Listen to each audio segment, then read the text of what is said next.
Good afternoon, everybody. I just wanted to take a moment, shoot a quick video, kind of a special video, where I just sit for a little bit and tell you about my top 5 favorite guitar players of all time.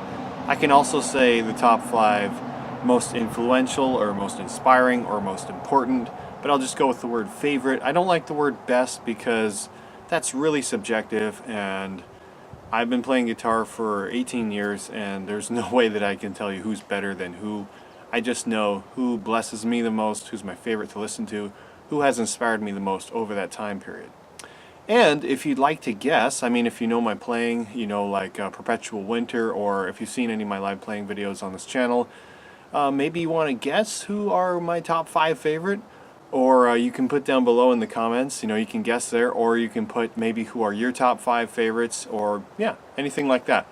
So if you want to pause this and maybe guess, please do that now, and I will get right to it. Here we go.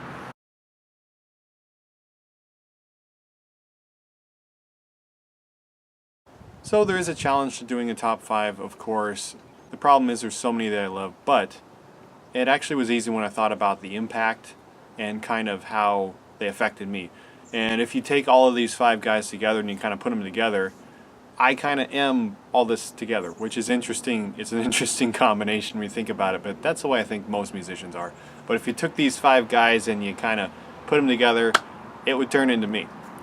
So, number one, Stevie Ray Vaughan. Without a doubt, he's my favorite guitar player of all time, and he's the most influential and inspirational. I remember I really got into him when I was very young. I was probably 14. I started playing when I was 13. Probably around there, 14, I got into him. And I want to say there's things that he does that I just did naturally, like nobody taught me, because there's things that he does that you can't teach somebody. I just picked them up from him like instinctively, and his attitude and his his physical style. There's a you know, Texas blues, Texas shuffle. There's a style that he does with that, but there's also this kind of it's hard to describe technically, but there's things that he does that I just picked up right away from the beginning, and they've always stuck with me. And of course, he plays a lot of 1-4-5 blues, and if you don't like blues, you know, it's just a taste thing. But nobody plays blues like him. He is my favorite blues player, of course, of all time.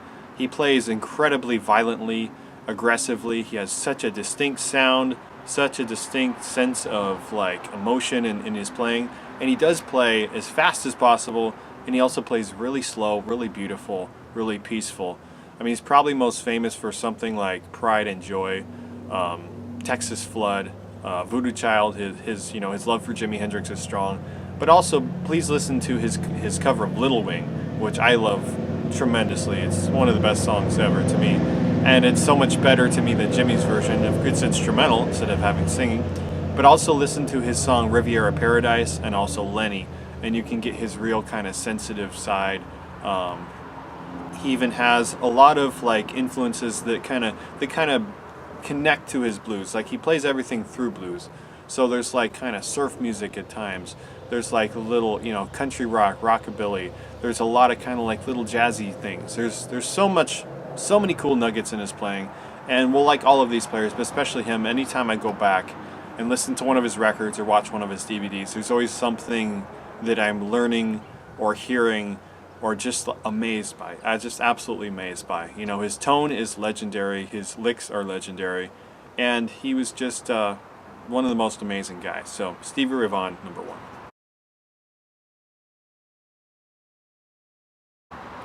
Now if Sherlock were here, he would get number 2 quite easily because it's on my shirt. Yes, number 2 is Randy Rhoads.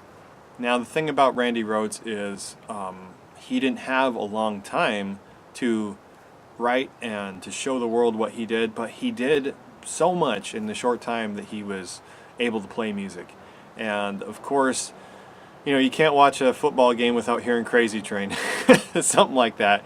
Crazy Train's probably one of the first riffs that, you know, a kid who likes rock and metal learns. But his whole catalog of songwriting and of licks and chops is second to none. Just in the very small window, you know, really 2 albums. We'll just say it was really 2 albums that he could really show the world something new and something different, and kind of be the bridge between classic rock and modern metal. I mean, I honestly don't think we would have modern metal without someone like Randy Rhoads and all the people that he inspired that carried the ball forward in the 80s. Because, all that he was doing with like his Marshall stack and his Les Paul Custom, it was very hard rock, but he was blending this neoclassical influence and this very studious kind of student of music influence. Like, he loved classical guitar. He loved just to play and to write and to kind of like get involved in a more I don't even know how to say this, like an older style of music where music wasn't four chords and pop choruses. It was like a completely different thing. So he had this composer mind as well, and just like his sound was so cool. I just love his squeals and his like his little ads, his little fills. He was just a very, very savvy player, a very aggressive player. Really little guy. Huge sound for being a really little guy too. That's actually kind of cool. You're like, thinking that he's just this larger than life figure when, I guess over time he's become one, but he was actually a very small person, which is kind of crazy. But if you listen to something like Mr. Crowley or Flying High Again or Revelation Mother Earth, he also kind of like changed the book on how to write a solo, because there was a lot of the classic rock and hard rock guys that didn't write solos. They just kind of played. They kind of noodled around. He really composed solos, and you can hear how he would write them over the chord tones. And he just really changed people's appetite for better music, I think. Because there are so many cool, classic hard rock songs and rock songs, but he took the songwriting to another level. And every time I listen to him, I love his sound. It's so Randy. I can hear that, like, I just love it.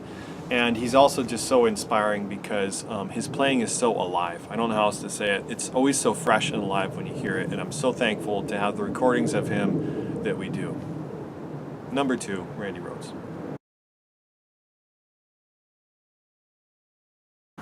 So number 3 is a guy that goes by a very famous nickname. He is The Edge. The Edge from U2. Of course, I grew up loving U2, one of my favorite bands of all time. Listened to them so much, all of their stuff. But really, when I became a musician and started, buying my own records and listening to my own stuff, I was still listening to him, especially Achtung Baby and the stuff in the 90s. Because I grew up on the stuff in the 80s, and that was always a part of my life. Something like Joshua Tree, one of the best albums ever made. I don't know if there's even a distorted tone on that record. It's so clean. The use of the delay units and the echo and the reverb and just the kind of the big, huge Americana he captures, but also this kind of emotion he evokes is wonderful. But also the stuff in the 90s, and if you really listen to Achtung Baby, to me, of any record that he's done, that's the most guitar he's playing. He's like actually like, it's like the opposite of Joshua Tree, where he's hitting two notes and just there's a lot of echo, and it's just like you watch him play live and it's like, is your fingers moving at all? When Achtung Baby, he's doing so much, and something like The Fly, one of their coolest songs. I absolutely love that song, and the solo, I love the recorded version of the solo. He's done some really cool live versions, but the recorded version of that is just, it always gave me chills, and I was like, what's going on there? And it was very much a soaring, ascendant kind of thing. He is a master of riffs. He's a master of being simple and being clever and writing great songs, and I think, honestly, I began my musical life as a songwriter, and it's really because of him, because his songwriting was always so easy to grasp, and the tones just made sense, and he would do these little like chord mods, basically modifications to chords that were very simple because your fingers were there. There wasn't anything like, it wasn't really music theory, it was just kind of common sense, and I learned a lot of common sense guitar playing from him, and also the use of delay and different effects. I thought, excuse me, I thought that, hey, you can write a riff because of an effect. You don't have to, play a song first on acoustic and then say, hey, if it doesn't work on acoustic, it's not really a song. You can kind of like say, let's make something cool because of an effect. And, being able to play with effects processors when I was young trying to emulate the Edge and different stuff. It always made me very creative. He's a very creative guy. He doesn't get enough credit for how creative he is. And he is a really good player, a very solid player, just a really solid all-around musician, a great singer too. So the Edge is number 3. Now number 4 is a lot of people's favorite guitar player, or somebody that they say is the best, and for good reason. It is David Gilmour, the one and only David Gilmour. And obviously Pink Floyd it's Pink Floyd. It's one of the most famous bands that created acid rock. They kind of are the progressive, the Godfathers of progressive, whatever the heck they're doing, slow soundscapes of, cinematography and all that. But his playing is always so amazing. It's just like he's doing everything perfectly. He's just like, his tones are luxurious. Someone once described them as like caviar.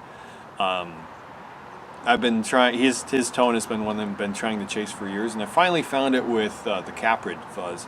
But I just love that kind of comfortably numb solo sound.